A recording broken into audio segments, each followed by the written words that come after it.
গল্পছন্ন ছাড়া জীবন। পর্ব 4। লেখা মেহের নূর। রুশান যখন প্রথম শুনল তার আম্মু আত্মহত্যা করেছে মনে হলো পৃথিবীর মাটি ঠিক তার পায়ের নিচ থেকেই হঠাৎ সরে গেল। তার ভেতরের সব শক্তি, সব স্থিরতা, সবকিছু যেন এক মুহূর্তেই ভেঙে পড়ল। তার মাথার ভেতর শুধু একটাই প্রশ্ন ঘুরপাক খাচ্ছিল। আম্মু, তুমি আমাকে এভাবে একা রেখে চলে গেলে কি করে? রুশানের চোখ দুটো ঝাপসা হয়ে উঠল। চারপাশের পৃথিবী যেন মিলিয়ে যেতে লাগল। শুধু ভেসে উঠল তার আম্মুর সেদিনের কথাগুলো। যেদিন তার আম্মু তাকে ভাত খাইয়ে দিতে দিতে ধারালো কান্না চেপে বলছিলেন, যার এই দুনিয়ায় কেউ নেই, তার আল্লাহ আছে রুশান, তোর আম্মু যে থেকেও নেই তোর জীবনে। এই নিয়ে কষ্ট পাস না বাবা। রুশানের আম্মুকে সেই দিন খুব ক্লান্ত, খুব ভাঙা, খুব অসহায় দেখাচ্ছিল। তবুও ছেলের সামনে সাহসী থাকার চেষ্টা করছিলেন তিনি। তিনি রুশানের মাথায় হাত বুলিয়ে বলেছিলেন, তোকে নিজের লড়াই নিজেকেই লড়তে হবে, বাবা। এই পৃথিবীর মানুষের উপর রাগ করে নিজের জীবনটা নষ্ট করিস না। দুঃখ কষ্ট নিয়েই সবার জীবন, এই দুঃখের বোঝা মাথায় নিয়েই তোকে পথ চলতে হবে। রুশানের ছোট্ট বুকটা তখনই অন্যরকম হয়ে গিয়েছিল। সেই কণ্ঠ, সেই উষ্ণ হাত, সেই কথাগুলো আজও অক্ষরে অক্ষরে মনে আছে তার। জীবনটা ঠিকঠাক গুছিয়ে নিস রুশান। মন দিয়ে পড়াশোনা করবি আজ থেকে। তুই বিপথে গেলেই সবার আগে তোর আম্মুকেই দোষ দেবে লোকজন। তুই কি চাস, লোকেরা তোর আম্মুকে গালমন্দ করুক? তারপর রুশা বেগম কাঁদতে কাঁদতেই বলেছিলেন, কে কি বলল, কে কি করল, কোনো কিছুতেই কান দিবি না।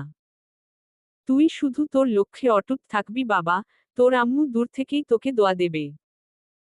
রুশান সেদিন রুশা বেগমের কথা শুনে যেন নিজের ভেতরের সব তোলপাড় থামিয়ে ফেলেছিল। মায়ের প্রতিটি শব্দ তার বুকের গভীরে কোথাও শক্ত হয়ে জমেছিল। সেদিন মায়ের কান্না ভেজা কণ্ঠে বলা কথাগুলোই ছিল রুশানের বেঁচে থাকার একমাত্র শক্তি।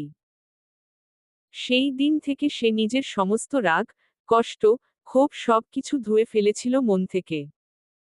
নতুনভাবে দাঁড়িয়েছিল জীবনের সামনে।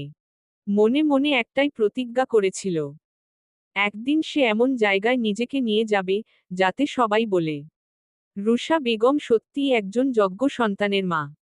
রুশান চেয়েছিল মায়ের প্রতিদিনের দুঃখ, অপমান ভুলিয়ে দিতে।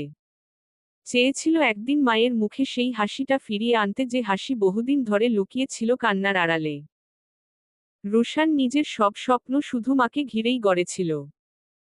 নিজের ক্যারিয়ার, নিজের ভবিষ্যৎ, নিজের পরিশ্রম সবকিছুই ছিল একমাত্র তার মায়ের জন্য। কিন্তু যে মানুষটিকে কেন্দ্র করে সে বেঁচে ছিল, তার এত সংগ্রাম, এত স্বপ্ন, সেই মানুষটাই আজ নেই। তাকে একা ফেলে চলে গেছে চিরকালের জন্য। রুশানের মনে হচ্ছিল, এই পৃথিবীটা যেন এখন বিশাল এক শূন্য মরুভূমি, যেখানে তার থাকার কোনো মানেই আর নেই। সে বারবার ভাবছিল শুধু, যে দুনিয়ায় আমার আম্মু নেই, সেই দুনিয়ায় আমি বেঁচে থেকে কি করব? তার বুকের ভিতর এমন এক যন্ত্রণা হচ্ছিল, যেন কেউ ধারালো ছুরি দিয়ে ভিতরটা টুকরো টুকরো করে দিচ্ছে। এমন কষ্ট নিয়ে কোনো মানুষ কি বেঁচে থাকতে পারে? রুশানের বুকটা যেন কেউ হঠাৎ মুঠো ভরে চেপে ধরল। মনে হলো ভেতরের সবকিছু ছিঁড়ে বেরিয়ে আসছে। আর নিজেকে ধরে রাখতে না পেরে হঠাৎই আকাশভেদী চিৎকারে বলে উঠল, আম্মু, তুমি আমার কথা একবারও ভাবলে না কেন? আমাকে ছেড়ে কিভাবে চলে যেতে পারলে? তার কণ্ঠ কাঁপছিল, চোখের পানি আর নিঃশ্বাস একসাথে ঘুলিয়ে যাচ্ছিল।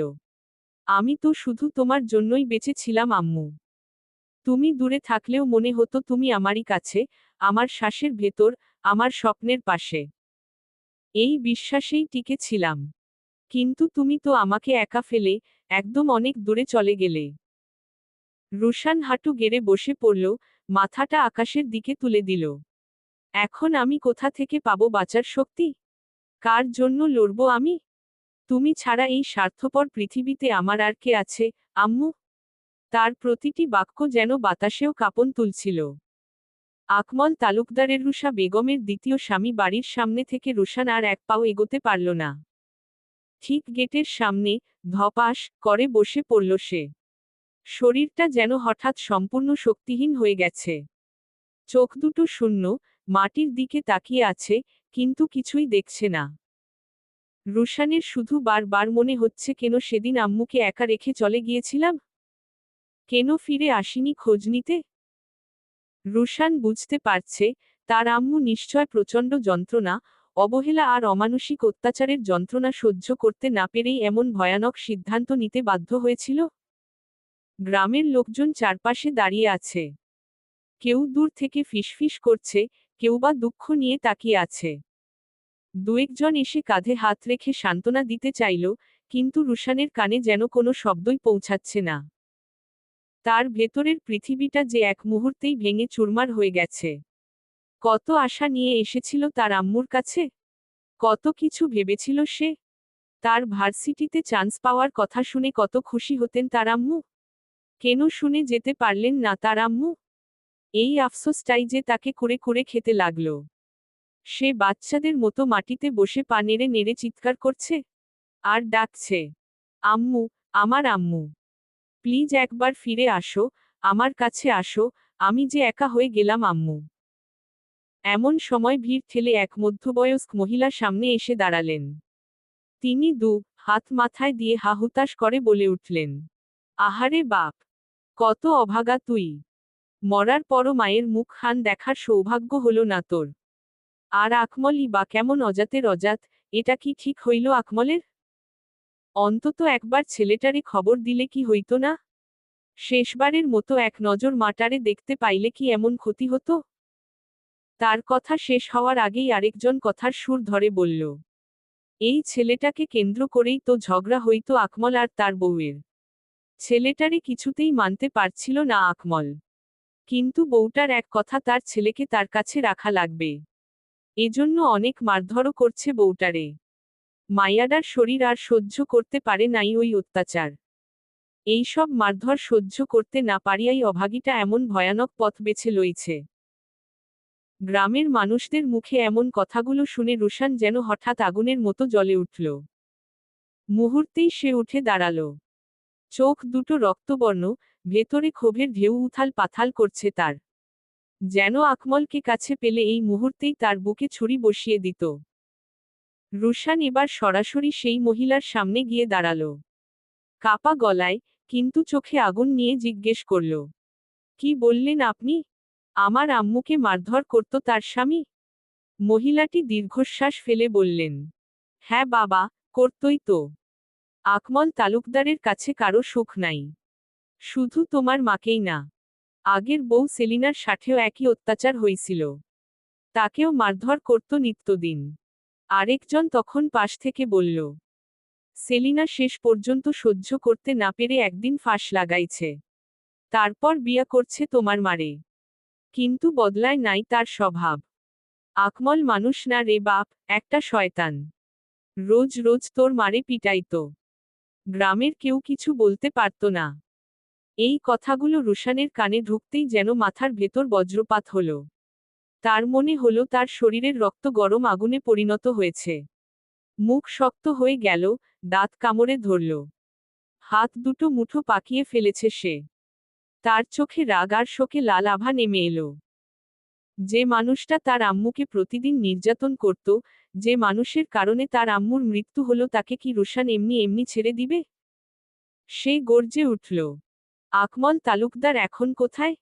গ্রামের মহিলাটি তখন দীর্ঘশ্বাস ফেললেন, আমরা কেউই জানি না বাবা, তোমার মা মরার কিছুদিন পরেই পুরো পরিবারকে নিয়ে কই যেন উধাও হয়ে গেছে। আরেকজন মাথা নেড়ে বলল, তোমার নানুবাড়ির লোকজন তখনই সন্দেহ করছিল। তারা পুলিশের কাছে অভিযোগও করে। এটা আত্মহত্যা না, খুন। আকমল বউরে মারতে মারতেই মাইরা ফেলছে, পরে আত্মহত্যা বানাইছে। পুলিশের ভয়, আইনের ভয়, সবকিছু ফাঁস হয়ে যাওয়ার ভয় আকমল পরিবার নিয়ে পালাইছে। কথাগুলো রুশানের কানে তালা ভাঙার মতো ঢুকে গেল। তার হৃৎপিণ্ডের প্রতিটি ধাক্কা যেন মাটির নিচেও শোনা যাচ্ছে। রাগ, অপমান, শোক সব মিলিয়ে তার ভেতরে আগ্নেয়গিরির মতো কিছু একটার বিস্ফোরণ ঘটছে। তার চোখ দুটো ভয়ানকভাবে চকচক করছে। দৃষ্টিটা হঠাৎ যেন ইস্পাতে পরিণত হলো। তারপর নিচু, গর্জনের মতো কণ্ঠে বলল, এই দুনিয়ার কোনো কোণে লুকিয়ে থাকলেও আমি তাকে খুঁজে বের করব। আকমল তালুকদার যে হাত দিয়ে আমার আম্মুকে নির্যাতন করেছে সবার প্রথম আমি সেই হাত দুটিই কেটে টুকরো টুকরো করে ফেলব। রুশান আর যেন এক সেকেন্ডও দাঁড়িয়ে থাকতে পারল না। তার চোখে শুধু একটাই চিত্র ভাসল, সেটা আকমলের মুখ। আর তার এখন একটাই চাওয়া হলো মায়ের প্রতি অন্যায়ের প্রতিশোধ নেওয়া। সে আর কিছু না বলে ঝড়ের মতো দৌড়ে বের হয়ে গেল। হাওয়ার ঝাপটা আর গ্রামের ধুলো তার পায়ের নিচে উড়ে উঠছিল, আর তার ভেতরে জন্ম নিচ্ছিল নতুন এক রুশান, একটা আহত, বিধ্বস্ত, কিন্তু প্রতিশোধ নিতে প্রস্তুত রুশান। আজ আর যেন কেউ তাকে দমে রাখতে পারবে না। রুশান এবার মুহূর্তের মধ্যে যেন তার হারানো শক্তি ফিরে পেল। আর এক সেকেন্ড